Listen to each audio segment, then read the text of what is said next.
ভাসানির তিস্তা বুঝে নেব হিসাব, ভাসানির তিস্তা বুঝে নেব হিসাব, বাংলাদেশের তিস্তা বুঝে নেব হিসাব। বাঁচাও তিস্তা বাঁচাও দেশ, তোমার আমার বাংলাদেশ, বাঁচাও তিস্তা বাঁচাও দেশ। তোমার আমার বাংলাদেশ। জাগো বাহে কণ্ঠে সবাই, সবাই মিলে তিস্তা বাঁচাই, জাগো বাহে কণ্ঠে সবাই। সবাই মিলে তিস্তা বাঁচাই। আমাদের তিস্তা বুঝে নেব হিসাব, তোমার আমার তিস্তা, বুঝে নেব হিসাব, বেগম রোকেয়ার তিস্তা, বুঝে নেব হিসাব, ভাসানির তিস্তা।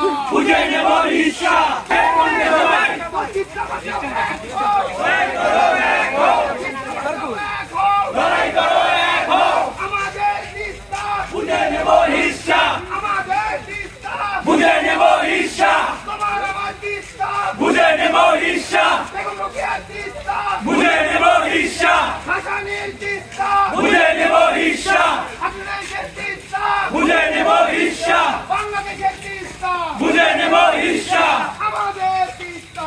বুঝে নেব হিসাব। বাঁচাও তিস্তা বাঁচাও দেশ, তোমার আমার বাংলাদেশ, বাঁচাও তিস্তা বাঁচাও দেশ। তোমার আমার বাংলাদেশ। জাগো বাহে কণ্ঠে সবাই, সবাই মিলে তিস্তা বাঁচাই, জাগো বাহে কণ্ঠে সবাই। সবাই মিলে তিস্তা বাঁচাই। তিস্তা বাঁচাও এক হও, লড়াই করো, এক হও। তোমার আমার বাঁচাই, জাগো বাহে কণ্ঠে সবাই, তিস্তা বাঁচাও এক হও, এক করো, এক হও। তিস্তা বাঁচাও এক হও। লড়াই করো, এক হও। আমাদের তিস্তা, বুঝে নেব হিসাব, আমাদের তিস্তা, বুঝে নেব হিসাব, তোমার আমার তিস্তা, বুঝে নেব হিসাব, বেগম রোকেয়ার তিস্তা, বুঝে নেব হিসাব, ভাসানির তিস্তা, বুঝে নেব হিসাব, বাংলাদেশের তিস্তা, বুঝে নেব হিসাব, বাংলাদেশের তিস্তা, বুঝে নেব হিসাব, আমাদের তিস্তা। বুঝে নেব হিসাব। বাঁচাও তিস্তা বাঁচাও দেশ, তোমার আমার বাংলাদেশ, বাঁচাও তিস্তা বাঁচাও দেশ। তোমার আমার বাংলাদেশ। জাগো বাহে কণ্ঠে সবাই, সবাই মিলে তিস্তা বাঁচাই, জাগো বাহে কণ্ঠে সবাই। সবাই মিলে তিস্তা বাঁচাই। তিস্তা বাঁচাও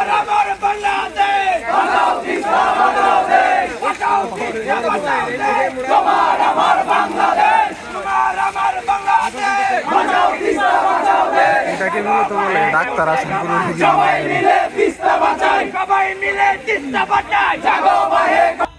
এই যে প্রতি বছর বন্যা হয়, আমরা বন্যায় কোনো ত্রাণ চাই না, আমরা কারো করুণা নিয়ে বাঁচতে চাই না, আমরা এটার স্থায়ী সমাধান চাই।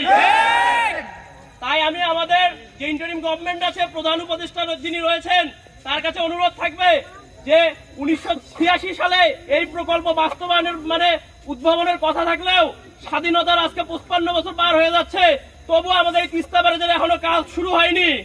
তাই আমি আমাদের সরকারের কাছে, অন্তর্বর্তী সরকারের কাছে আহ্বান জানাবো যেন তার এই সরকারের ক্ষমতা থাকা অবস্থায়